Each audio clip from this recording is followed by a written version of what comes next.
내 마음의 안시 7주차 두 번째 시를 보도록 하겠습니다.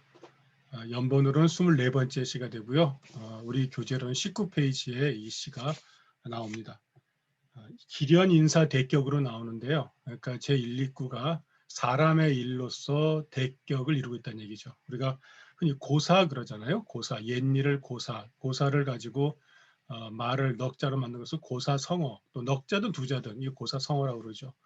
네 글자가 사자성어고요. 구분을 좀 하셔야 돼요. 그렇죠? 옛 이야기를 가지고서 넉자로 만든 것이 다 고사성어가 아니고 두 글자도 고사성어가 될 수가 있어요. 자, 말을 잃었다는 얘기죠. 그러니까 사자성어하고 고사성어들 헷갈리는 게 있어요. 근데 이제 성어를 이루는데 고사를 많이 얘기하잖아요. 근데 고사에는 인사도 있고 물사도 있습니다. 즉 사람의 일을 가지고서 할 때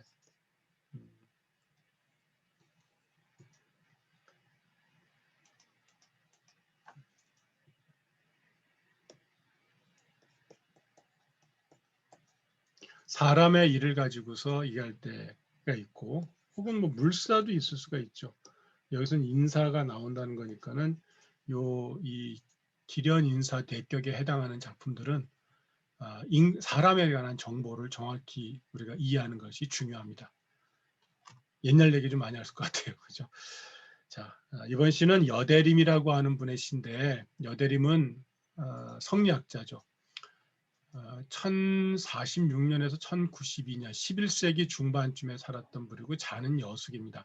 섬서성 남전 출생인데 남전이 보통 남전 옥으로 유명한 곳이죠. 처음에 장제 장행거에게 배웠고요. 스승이 장행거가 죽은 다음에는 이정이라고 그러죠. 정호하고 정의에게 배웠는데 자기 스승이었던 장제에게 배운 이론을 좀 채 바꾸지 않았다고 보통 얘기합니다. 그리고 이 정호의 제자들의 그 4명의 훌륭한 사람들이 있는데 사량좌, 유초, 양시 등과 함께 정문의 사선생으로 불립니다. 여대림과 함께 사량좌,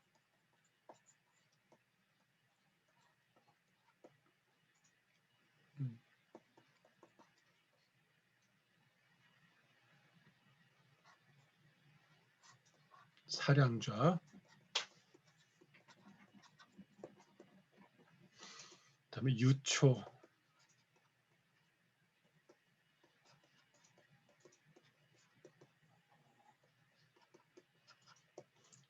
그다음에 양시. 이게 아마 여러분들이 그 사설을 공부할 때 보면은 그 주석으로서 많이 나오는 인물들이에요. 자, 여대림 이렇게 4명을 우리가 정문사선생이라고 부른대요. 이 정문사선생입니다. 참고 삼아 아시면 좋을 것 같아요. 이 여대림은 특히나 여시 향약을 주직했던 인물로 잘 알려져 있죠. 자, 사량좌, 유초, 양시, 그다음에 여대림을 바로 이정이죠. 정호, 정의. 써드릴까요? 정도. 정호가 형이죠. 정의가 동생이고요. 보통 정호는 이게 기론을 얘기 많이 했다고 하고 정의는 리론을 많이 얘기했다고 하죠. 그래서 이천 선생은 바로 여기에요. 이게 정의가 이천 선생이죠. 정이천 선생이고 정호가 정명도라고 불려지는 인물입니다. 그렇죠.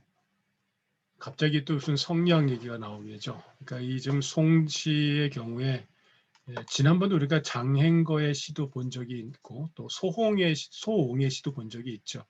그러니까 이분들의 시는 알게 모르게 좀 약간 그 이론 취향적 혹은 이게 설리적인 느낌을 갖습니다. 설리, 그죠? 말씀 설자에다가 리자 씁니다. 혹은 리자를 그대로 쓰고 취자를 써가지고요. 이취적이라는데 이취시라는 말이 있어요. 시 가운데 어떤 철학적인 철학적인 담론을 중심으로 거기서 풍겨 나오는 어떤 이 정취를 써내는 시를 이취시라고 합니다.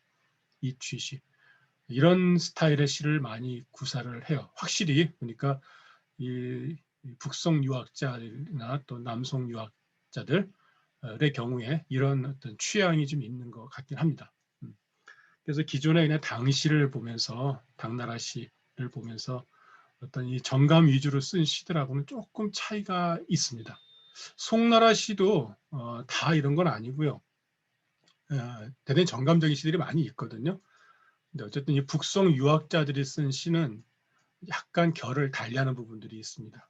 연주 식격이 좋은 거는 특이하게도 우리가 어떤 특정한 부류의 시만 이렇게 모아놓은 게 아니라 식격을 중심으로 모아놨기 때문에 다양한 작품들을 볼 수가 있습니다. 그때그때마다 여러분들이 머릿속에 담아두시면 됩니다. 이거를 좀 지워도 될까 모르겠습니다. 여기 인명이 나와가지고 그리고 중요한 개념들이 있는데 미리미리 메모를 해놓으셨다가 이건 지우도록 하겠습니다. 자, 시를 이제 읽어보면서 이야기를 하도록 하겠습니다. 송유호조인데요. 유호조가 누군지 모르겠습니다. 송이라고 하는 건 보낼 송자죠. 송시입니다. 송시. 누군가를 떠나보내는 시니까 그 사람에게 악담을 할 일은 없을 것 같고요. 적어도 어느 정도의 사람, 어느 정도의 인간이 되더라 또는 가서는 잘 보내게 라고 하는 당부의 시일 것 같습니다. 그래서 개인적으로는 이 시도 제가 처음에 초고를 만들어 놓은 것을 가지고 곰곰이 생각하다가 나중에서야 이 강의 이 준비 거의 끝 무렵에 돼서야 이제 시를 좀 풀었습니다.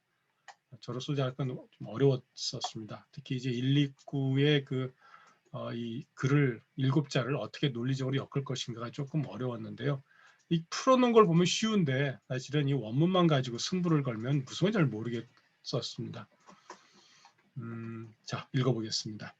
하겨원계 방성벽, 하겨원계 방성벽, 문사 상여 반유배, 문사 상여 반유배, 독립공문부일사, 독립공문부일사, 지수안자 득심제, 지수안자 득심제. 사람 이름이 많이 나오죠. 원계, 이거는 두 원계, 그다음에 상여, 사마상여, 공문은 당연히 공자의 문하겠죠. 안자는 안회를 가리킵니다. 사실은 이것도 기려한 인사 대격이니까 여기 나오는 129만이 사람의 얘기를 가지고 대격을 했다고 생각했는데 3, 4구도 사람의 이름이 등장을 하기 때문에 전반적으로 이 각 행마다 옛 사람들의 일들을 하나하나 이렇게 전고로 제시하고 있어서 조금은 공부가 좀 필요한 시입니다. 느낌으로 잡을 수 없는 부분이 있어요. 그런데 이 시도 마찬가지로 그 느낌을 잡으셔야 됩니다. 유호조를 보내면서 권면하는 말이죠. 맞습니다. 자, 하나씩 보도록 하겠습니다. 학여원계 방성벽. 학이라는 것은 공부입니다. 공부인데요. 우리가 일반적인 공부라기보다는 학문하다, 학술할 때 학자를 듭니다. 우리가 학자다라고 하는 것은 그냥 배우는 사람만이 아니고 일정하게 이 유학에 나오는 어떤 이 경학서 같은 거, 또 사학서 같은 것들을 찬찬히 들여다보는 학술적인 차원의 이야기입니다. 그래서 공부라고 일반적인 공부가 좀 다르다라는 거죠. 그래서 처음에 번역할 때 저도 번역을 옮길 때는 학문은 이러는데 너무 좀 무거워서 공부라고 이렇게 바꿨습니다. 공부는 원계, 원계는 두 원계입니다. 두 원계가 누구죠? 두예입니다. 두예.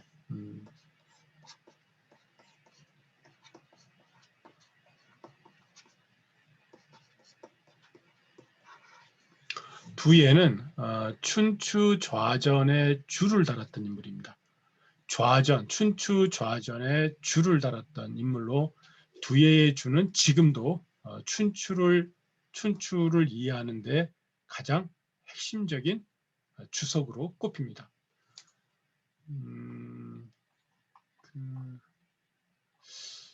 흔히 이 두예라는 분은 진나라 때 학자예요. 진나라 때. 진나라 때 학자고요. 춘추 좌씨 경전 집회라는 어떤 책을 써서 춘추학에 있어서 특히 좌씨역을 집대성했었습니다. 써드릴게요. 춘추란 책에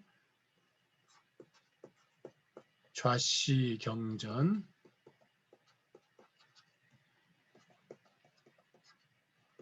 집회,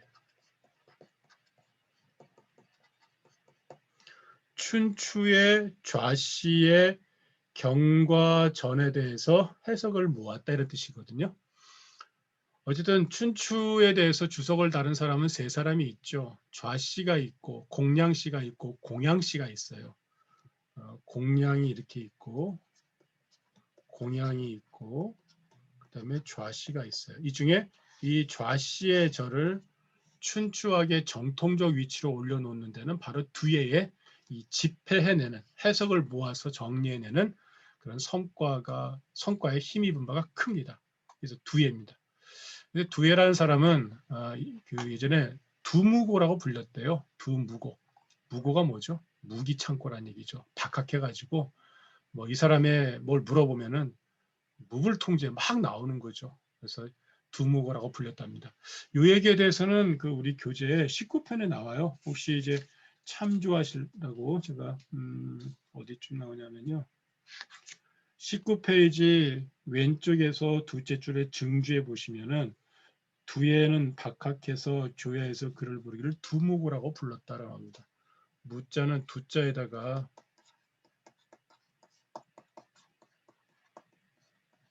이렇게 부릅니다. 두무고라고 불렀다는 얘기죠. 그런데 이제 이 사람에게 그 임금이 물었던 모양입니다. 그때 임금에게 자기는 좌전 벽이 있습니다. 그랬대요. 벽. 여기 나오는 벽입니다. 습관처럼 좌전을 습관처럼 공부하는 게 있다라는 거죠. 그러니까 이 벽이라고 하는 것은 여기서는 좀 꼭 좋은 의미로 본 거는 아닙니다. 그러니까 자기는 그냥 이렇게 이게 습관처럼 우리가 특별히 뭘 자꾸 이렇게 메어가지고 하는 그런 거 할 때 벽이 있다고 그러잖아요. 그래서 이 사람은 자기 스스로를 약간 낮추어서 전 좌전벽이 있습니다. 라고 이렇게 임금에게 얘기했다고 하네요. 그러니까는 공부하는 것이 두언계와 같으면 바야흐로는 한창 이런 얘기죠. 벽을 이루고 습벽을 이루고 습성을 이루고 선생님 공부는 습관적이어야 되지 않습니까? 맞아요. 맞는데 맞기는 한데 학문을 하는 데 있어서 벽을 이뤘다라고 하는 것은 어떤 면에서는 지금 여기 그 다음에 짝을 이루는 사마상효의 이 배우처럼 이게 일종의 그 정통적인 어떤 학문과 약간 거리가 있는 개념으로 이해를 한 것 같아요. 그래서 벽을 그냥 습관이다, 버릇이다, 버릇 정도라고 본 거죠. 공부하는 버릇을 드는 것하고 학문의 어떤 길에서 이 학자로서의 어떤 이 성취를 내는 것하고는 좀 다른 거죠. 그러니까 이분은 스스로를 갖다가 난 좌전을 그냥 공부하는 습관이 있을 뿐이에요. 이 정도지 학문적으로 나는 이것을 어느 정도 체계화시키고 이런 건 아니라고 생각하는 것 같아요. 사실 나름대로는 집회를 했으니 해석을 모두 모아냈으니 학문적으로 체계가 없는 건 아니었을 터인데 임금에게 그렇게 표현을 했고 그것을 이제 가져다가 훗날 사람들이 두언계와 같이 두언계처럼 공부한다면 이것은 그냥 습관에 불과할 것이고 정식의 어떤 학문은 안 될 것이고 라고 이렇게 가져다 쓴 것 같습니다. 문사 상여 반유배라. 문은 장문입니다. 문장이죠. 문장은 사자도 여기 여자도 여기 같은 대과 되는 거죠. 상여 사마상여입니다. 사마상여.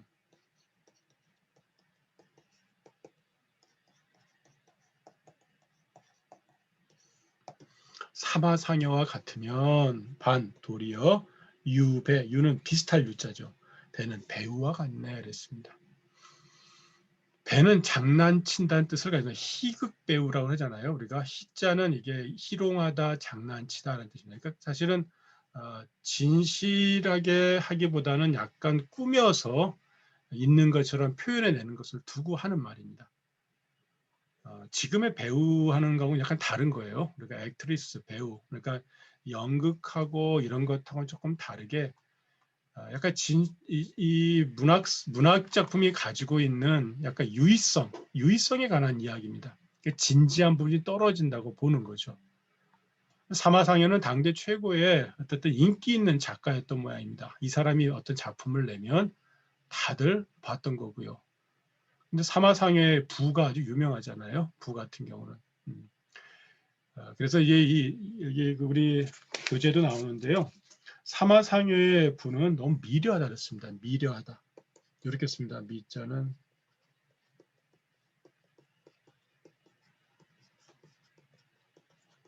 고을 여자에다가 이 미자도 아름다울 미자인데요. 이 미자는 어떤 정치로서의 아름다움하고는 다르게 여리여리하면서 사람의 심금을 울리는 거죠.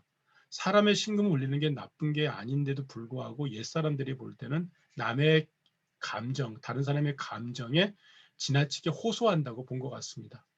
그래서 미미기성은 흔히 망국의 소리라고 보통 불려진 적이 있어요. 얘기 악기에 보면. 그러니까 미자의 개념은 좋은 뜻보다는 조금 더 가치를 평가할 때 낮은 것으로 평가하는 경우가 많습니다. 아름답긴 아름다운데 이것이 진실성이 떨어지고 유의성이 강해서 좀 진지함이 떨어진다고 본 것 같습니다. 흔히 정풍과 위풍, 정의의 소리를 구사하는 것 같다.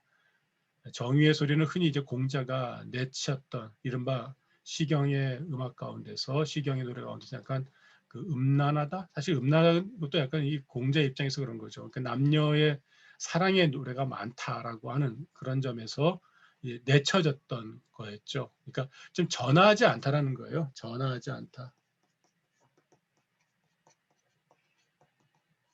전하하다, 전하하다. 그러니까 뭔가 법도에 딱 맞으면서 우아하고 아름다운 것이 아니고 상대의 심금을 야들야들하게 울리면서 호소하더라. 이런 뜻을 가지고 있는 겁니다. 다 좋은 거 아닙니까? 그래서 공부도 아니 이렇게 역사에 대해서 흥미를 가지고 열심히 하다 보면 뭐가 나오는 거고 문장도 이렇게 상대의 감정을 잘 읽어내 가지고 호소하는 거 좋은 거 아닙니까? 여대림의 성격을 보셔야 돼요. 여대림은 이 작가는 북송 유학자다. 그중에 북송 성리학자에 들어가잖아요. 그래서 이게 이정, 그러니까 정오 정의의 이 수제자격인 4명 중에 한 사람으로 들어갈 정도의 인물이니까는 조금 도학적인 성격을 가지고 있습니다. 유학에서도. 그러니 이들이 볼 때 두예의 이 좌전은 하나의 습벽에 불과하지 학문으로 보기엔 좀 어렵지 않을까? 그다음에 사마상효의 문장은 상대의 감정에 호소하긴 하지만은 전하지는 않지 않을까? 뭐 이렇게 좀 보는 거죠. 이건 여대림의 어떤 문학성, 여대림의 어떤 학문적 특징을 보여주는 것이니까 두예가 그렇다 해서 우리가 배우지 않아야 될 사람이라든가 사마상의 문장은 뭐 요즘 말로 하면 버려야 될 거라든가 이런 건 아니라고 아시면 좋을 것 같아요. 사마상의 문장 정말 재밌습니다. 좋고요. 뭐 아시다시피 사마상여와 또 탕문군의 로맨스도 재밌는 어떤 이야기거리지 않습니까? 그런 것처럼 당대 어떤 가장 많이 인기가 있었던 인물이 사마상여고 두예의 경우는 좌전을 아주 학문의 위치에 춘추학의 정통의 위치에 놓였던 사람인데 불구하고 그냥 아는 게 많은 박학다식한 인물 정도로만 이렇게 치부했던 것이 여대림의 입장이다 생각하시면 좋을 것 같습니다. 사실 그 차후에 이 춘추학 가운데서 그 주희도 이 좌전을 공량시나 고양시가 했던 그 주석에 비해서 훨씬 더 높게 평가를 하거든요. 사실의 이야기를 많이 근거를 썼고, 근데 그 좌전에 대해서 다양한 주석을 모아서 정확하게 해석될 수 있도록 훈고를 했던 인물이 두예니 실은 이 주희의 어떤 이 성리학이 바탕을 두는 역사학에 대한 지식은 이 두예의 어떤 성과와 무관하다고 할 수는 없다 저는 생각을 합니다. 그래도 불구하고 이분들이 볼 때는 조금 벽이었다 이렇게 본 것 같습니다. 자, 일리꾼은 지금 이 상대에게 지금 이 두 가지의 어떤 하나는 학문, 구제는 역사학이겠지만 학문, 하나는 글쓰기와 관련한 배우지 않았으면 좋았을. 하지만 많은 사람들이 배우고 있는 이런 부분들의 얘기를 좀 하면서 경계를 했으면 좋겠다라고 하는 거죠. 자, 그러면 무엇을 모델로 하면 좋을까? 그게 3, 4구에 나옵니다. 독립공문무일사 지수안자 득심제 이랬습니다. 독이라고 하는 것은 우뚝이라는 뜻입니다. 독이. 립은 선다는 거죠. 공문은 공자의 문화라는 얘기죠. 우뚝 공자의 문화에 서서 무일사 네모를 쳐놓으세요. 한 가지 일도 없다. 다른 일이 없다는 얘기입니다. 다른 일 하나 없이. 즉 공자의 문화에 서 있을 뿐이지 그 밖에 다른 일은 없다. 그게 무일사입니다. 무사하다. 일이 없다. 일이 없어요. 나 시간 많아. 이런 얘기가 아니고요. 다른 일을 하지 않는다. 여러분이 어떤 뭐 공부를 하시든 아니면 어떤 사업을 하시든 또는 아니면 어떤 특정한 일에 종사하든 거기에 몰입하는 것. 그때 쓰는 말이 무사하다, 무일사하다 이런 겁니다. 오롯하게 한 가지 일에만 집중하는 것을 가리키죠. 오직 공자의 문화에 있어서 다른 일 하나 없는 채, 그 다음에 볼게요. 지수한자 득심제. 이 사구가 조금 어렵습니다. 지구가. 약간 난해한 구절인데, 이 지라고 하는 글자는 다만이란 뜻입니다. 다만이란 뜻인데,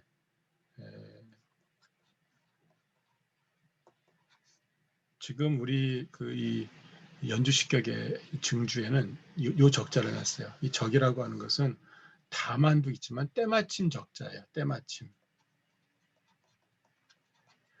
이 주석을 다니신 분도 이 지자의 의미를 좀 한정시킬 필요 있다 생각한 것 같습니다. 합당하다는 뜻이거든요. 때마침은 합당하다, 마땅하다는 얘기죠.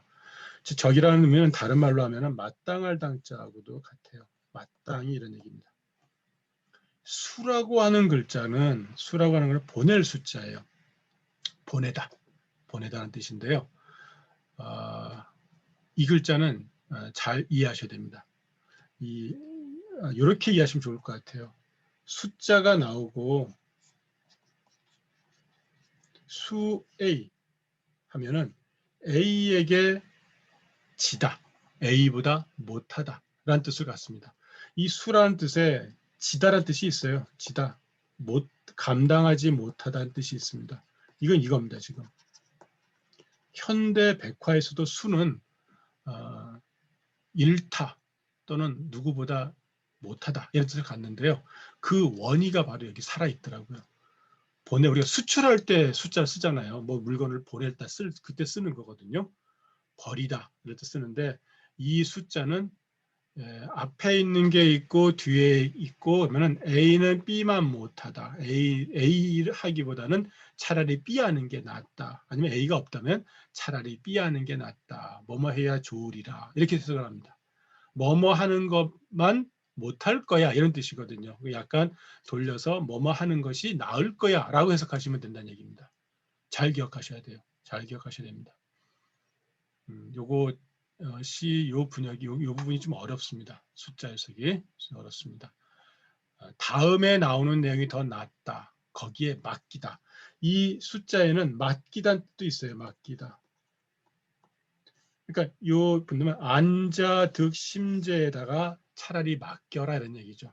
마땅히 맡기는 것이 나을 거야 이런 얘기죠. 즉 안자득심제 하는 것이 나을 거야 이렇게 해석을 하셔야 됩니다. 잊어버리시면 안 됩니다. 숫자 갑자기 나오면 모를 수가 있어요. 그래서 지금 요 시에서 사구 해석이 좀 난해한데 숫자 해석 때문에 그렇습니다. 지라는 것도 그렇습니다. 지는 오직, 다만, 마침내 이런 얘기고요. 그다음에 수라는 것은 뭐뭐 하는 것이 나으리라. 자, 안자가 득심제, 심제를 얻은 것만 한 것이 나으리라. 안회처럼 심제를 얻는 것이 좋으리라. 이런 뜻입니다. 삼사과 연결되면 이렇게 돼요. 유독, 오직, 너는 오직 공자 문화에 서서 그대는 오직 공문에만 서서 다른 일은 하지 말고 마땅히 아내가 심제를 얻은 것처럼 하는 것이 좋을 거야 라고 하면서 권유하는 거죠. 자네가 갖고 있는 공부에 대한 어떤 의욕은 만약에 두예처럼 공부한다면 그냥 습벽을 이루는 데 지나지 않을 것이고 자네가 글쓰기를 잘하는데 사마상회처럼 이런 여리여리한 미려한 글에만 관심을 갖는다면 이것은 배우들이 하는 약간 유희적인 것과 유사하게 될 거야. 자네의 그 좋은 공부와 품성을 이렇게 허랑하게 보낼 수 있겠는가? 오직 공문에 서서 유학으로서 공자 문화에 서서 다른 일은 하지 말고 마땅히 뭘 추구해야 되냐면은 아내가 심재를 얻은 것, 그것을 추구하는 것이 좋을 것이야, 이런 얘기입니다. 그러니까 말이 좀 되죠. 장자가 아내에게 이렇게 말했답니다. 심재가 뭔가요? 라고 물어봤어요. 심재가 뭔? 그러니까 어디쯤 나오냐면요. 우리 20페이지입니다. 우리 교재 20페이지에 장자에 보면 아내가 묻습니다. 공자님에게 심재가 뭡니까? 마음의 서재라는 심재가 마음의 집이죠. 심재가 뭡니까? 공자 이렇게 얘기를 합니다.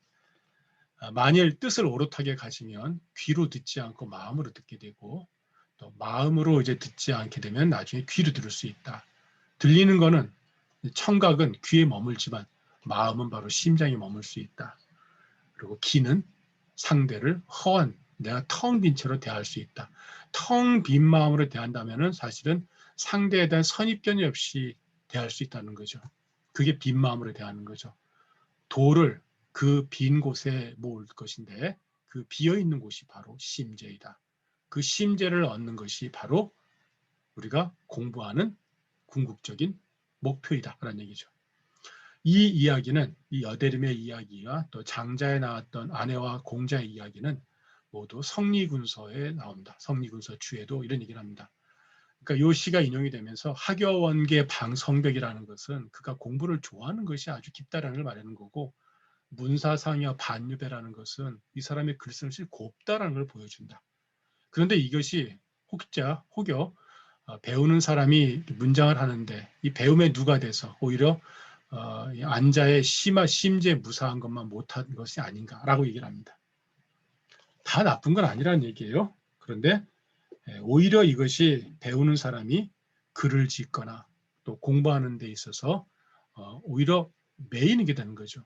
그러니까 우리가 이렇게 반성할 수 있습니다. 혹시 내가 공부하는 것이 그냥 기호 정도인가? 아니면 남에게 곱게 말하기 위해서 표현하는 것인가?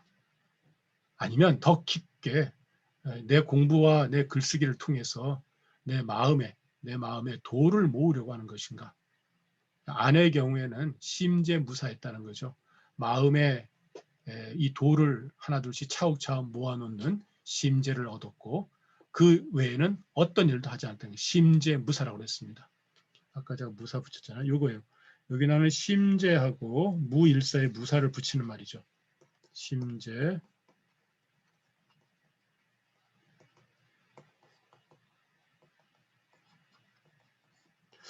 제가 볼 땐 선생님들 그 방안에다가 심재 무사 넉자 써도 괜찮을 것 같아요. 사자성어로 이거는. 내가 이렇게 공부하겠다. 내 공부하는 것은 내 마음에 도를 하나씩 모아서 이런 어떤 귀나 이런 어떤 자극, 이 감각기관에 의해서 감각기관에 머무는 그런 공부가 아니라 내 마음에 도를 모으는 공부를 하고 이거 외에는 다른 일은 나가지 않겠다는 거죠. 이걸 심재무사라고 표현할 수 있을 것 같아요.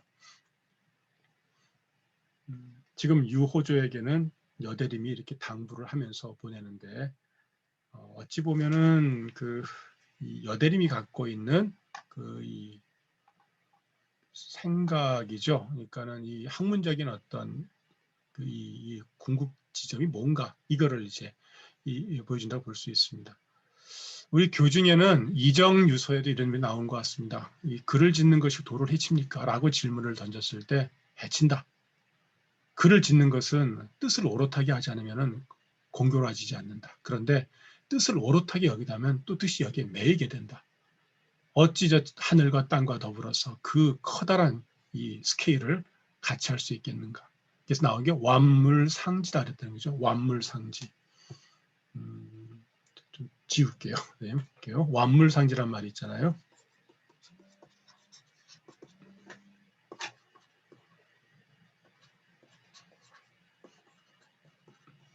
사물을 가지고 놀다가 자기의 뜻을 잃는 거죠. 이를 상자입니다. 이거죠. 글씨가. 물 자체가 나쁜 건 아니에요. 근데 이 물에다 폭 빠지게 되면 뜻을 잃는다는 거죠. 네, 글을 짓는 것도 그렇다는 얘기예요. 위문하는 것도. 여기에 빠지면은 똑같은 상황이 될 수 있다. 배우는 것은 오직 그 사람의 거는 정성을 기르는데 힘을 기울이고 다른 것은 배우지 않았는데 지금의 글짓기를 하는 사람들은 오로지 장구가 남의 이목을 기쁘게 하는 데만 힘쓰고 있다라는 거죠. 남을 기쁘게 하는 것을 노력하는 자들은 우리가 뭐라 그러죠? 배우라고 그러잖아요. 배우들은 어떻든 간에 내면에 다른 사람의 어떤 뭐 역할을 하든 뭐라든 해서 다른 사람에게 인정을 받기 위해서 노력을 하는 직업이잖아요. 그래서 어쨌든 내가 기뻐서 물론 이 배우들 가운데도 1급 배우들은 자기만의 어떤 독특한 도를 실현하기 위해서 하시는 분들도 있다고 생각합니다. 남의 이목에 휩쓸리지 않고 인기에 영합하지 않고 자기가 갖고 있는 어떤 연기의 어떤 또 이 배우로서의 길을 가시는 분들도 있긴 있다고 생각합니다. 별로 이렇게 달리 말하면 돈 되지 않는 어떤 영화에도 나오시는 분들도 있잖아요. 연극에도 나오시는 분들도 있죠. 그러니까 돈 터지면 또 좋죠. 그렇죠? 근데 어쨌든 애써 남의 눈을 의식하지 않으면서 자신의 철학을 위해서 하시는 분도 있다고 생각합니다. 그런 분들 말고 그건 놔두고 우리가 일반적으로 배우다라고 하면은 그 배우를 봐주는 어떤 대중이 필요하잖아요.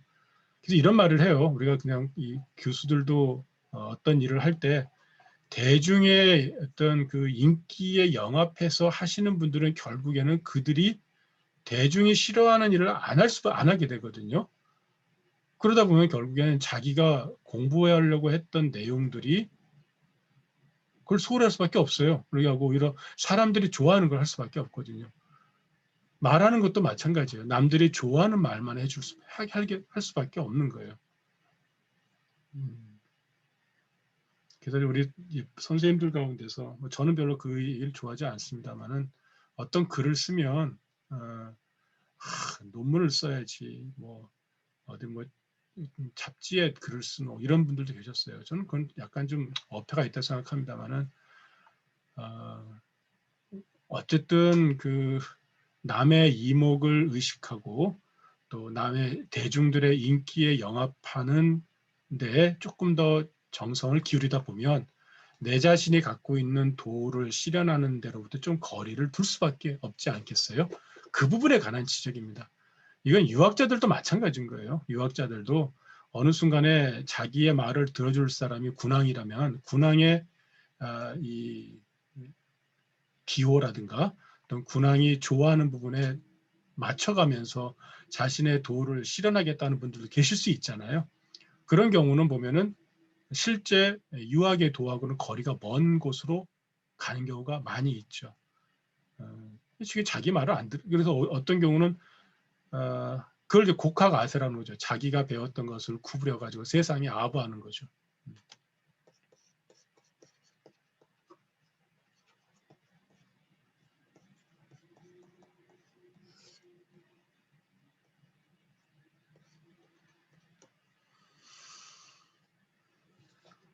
네, 그런 부분에 대한 경계라고 볼 수 있을 것 같습니다. 이 사람이 지금 유호조니까 호조벼스를 이제 하는 분이겠죠. 이분에게 하면서 공부는 좋아하는데 기호로 끝나면 안 될 것 같고 글쓰기는 잘하는데 남의 그 이목을 기쁘게 하는 데에 머물면 안 될 것 같아. 하지 말란 얘기는 아닙니다. 하지만 이 글짓기도 완물에 해당하니 완물에 너무 빠지면 안 되네 이런 얘기입니다. 그래서 항상 진지하고 그다음에 조금 더 이 세상을 위해서 인간을 위해서 어떤 부분에 더 이렇게 정성을 기울여야 될 것인가를 늘 이야기하라는 거죠. 주의할 것도 있습니다. 사실은 너무 추상적인 이야기로 빠져버리게 되면 그것도 문제가 되죠. 난 그것도 호사가의 취미라고 생각합니다. 맨날 그 원칙만 얘기하고 사실 실제 실효성이 아무것도 없는 이야기를 하는 것. 그것도 사실은 보면은 자기를 드러내기 위한 허세인 경우가 많이 있거든요. 그런 것들도 조심할 필요가 있죠. 그래서 참 어렵습니다. 그죠? 공부하는 것과 세상과 만나는 작업들 또 이런 참 어려운 부분이 많이 있습니다. 그 부분에 어떤 그 경계선상에서 늘 항상 이런 학자나 또는 글을 쓰는 분들, 또 세상 살아가는 분들은 이 칼날 위에서 춤을 추는 무당과 같은 게 아닐까 싶습니다. 참 신기하잖아요. 그분들이 칼날에서 춤을 추는데 베이지 않아요. 희한하죠. 그 어딘가의 경계선상에서 이분들은 아주 정신을 예민하게 좀 가지고 있는 거거든요. 조금이라도 느슨하면 사실은 칼에 베이죠. 우리도 그런 것 같습니다. 공부하는 것도 긴장하지 않으면 어느 순간에는 그 세상이 만들어 놓은 칼날에 베이게 되고 결국에는 상처 입든지 아니면 완전히 무너지든지 하지 않는가 싶습니다. 여대림의 시는 그런 점에서 이런 고사투성인데 사실은 사람의 일투성이인데 이들이 추구하는 것이 무엇인가를 잘 보여주는 시라고 볼 수 있겠습니다. 읽고 마무리 짓도록 하겠습니다. 하교원계 방성벽에서 공부가 두원계 같으면 바야흐로 습벽을 이루고 기호에 불과하다는 얘기죠. 문사상여 반유배라 글짓기의 장문이죠. 글이 사마상여와 비슷하면 도리어 배우와 같네. 그러니까 독립공문무일사 오직 공문에 서서 공자의 문화에 서서 다른 일 하나 없이 하는 채 지수안자 득심제라 마땅히 안회처럼 심제를 얻는 것이 좋으리라.